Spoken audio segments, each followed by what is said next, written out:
Hello everyone, welcome back to the channel. So let's get on to solving multiple choice questions for prelims 2020.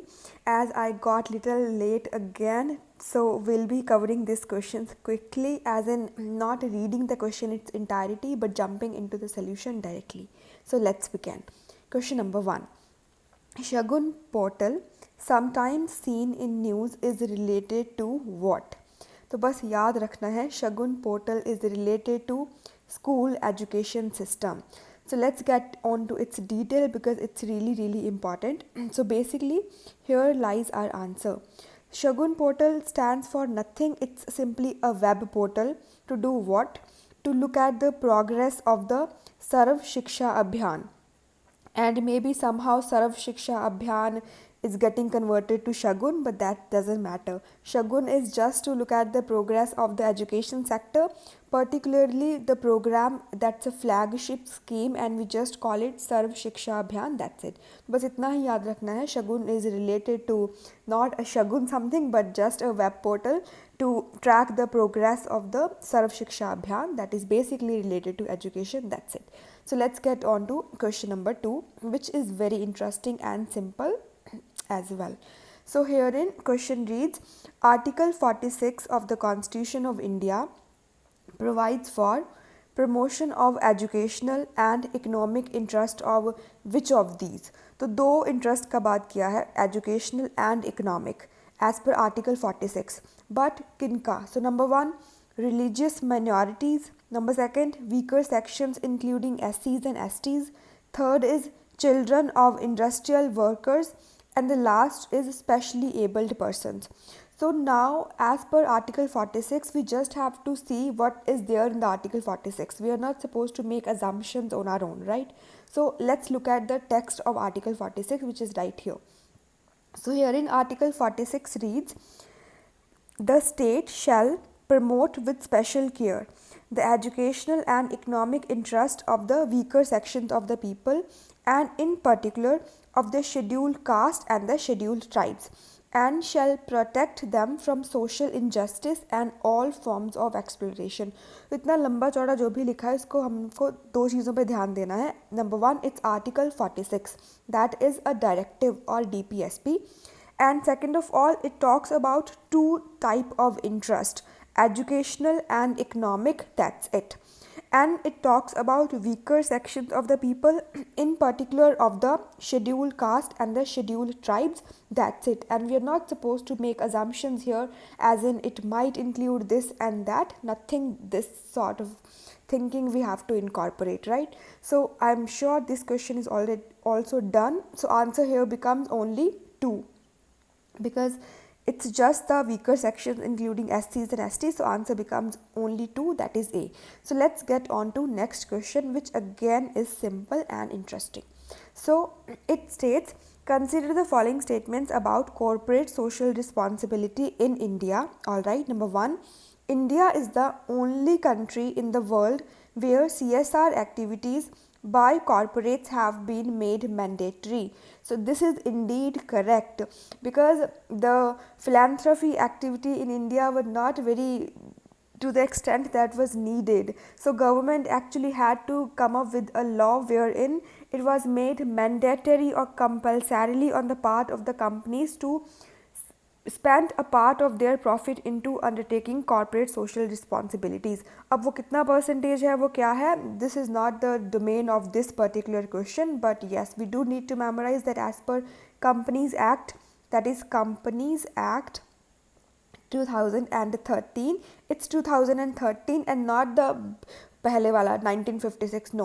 So question में अगर आएगा companies act 1956, so that would be wrong. It's actually Companies Act 2013. So as per this recent one, so we have to just we have made mandatorily on part of the corporates to go for corporate social responsibility. That's it. And yes, India is the only country to have done this. Second, CSR activities undertaken outside India under United Nations Framework Convention on Climate Change can amount to CSR expenditure. Now इधर ये statement बोल रहा है अगर कोई भी CSR activities हमने India के बाहर जाके यूनाइटेड नेशंस के अंडर अंडरटेक करी, पर्टिकुलरली अभी UNFCCC के बारे में बोला है, so that too would be a part of CSR. But then this is incorrect. This is just to make us confused. There is nothing like this.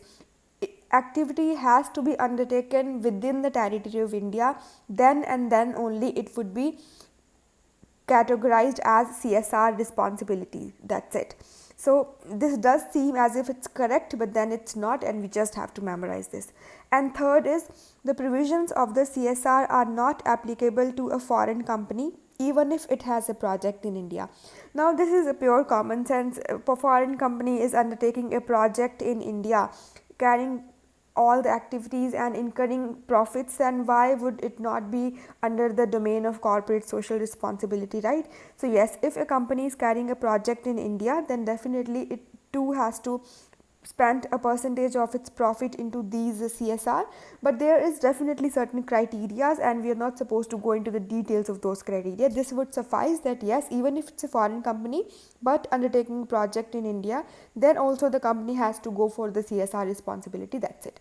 So answer here becomes, it's just the statement number 1 that is correct. So answer becomes A. So that's it. If you haven't gotten over this question, then do let me know in the comment section. I'll try explaining it once again, but otherwise it's really simple. So let's get on to the last question. We'll proceed slowly here because it's a financial emergency and it is little confusing for some of us. And plus a mains question 2 was asked onto this. We just need to memorize each and every provision. So let's get on to question now. So question is, consider the following statements about the financial emergency. Alright, number 1, it cannot be imposed on a certain part of the country but applies to the whole country. तो एक part में नहीं इसको impose कर सकते, अगर लगेगी तो पूरे इंडिया में लगेगी. तो this is incorrect, absolutely incorrect. It's not just financial emergency, it can be even national emergency that can be impose either on whole of the India और any part of the India. That's it. तो पूरे country में भी लग सकती है और उसके पार्ट में भी लग सकती है. This is something we just have to memorise. So that make us say that statement number 1 is incorrect. Number second is, once approved by the parliament, it can be extended to any extent of time without further approval. Now this is indeed correct. Financial emergency is a very easy thing. It has never been imposed, fortunately, but if at all it ever gets imposed, then Parliament only needs to approve it once, and then after there is no need to get periodic approval from the parliament. That's it. हमें पता है national emergency और बाकी सब चीज़ों में हमें parliament का पीरियोडिक अप्रूवल चाहिए, बट इधर नहीं चाहिए. एक बार अप्रूवल मिल गया, that's it. So that make us say that statement number 2 is Indeed correct. Now let's look at statement number 3. It says it can be revoked only by a resolution passed by the Lok Sabha. Now there is no such thing. Once there is an imposition of the financial emergency, Parliament has nothing to do with it after its first time approval. That's it. Then after, if at all it is to be revoked, then it's the prerogative of the President of India. President can revoke it at its will, and we know the will of the President means the will of the government or the executive, but उधर इतना खिचड़ी पकाने का ज़रूरत नहीं है.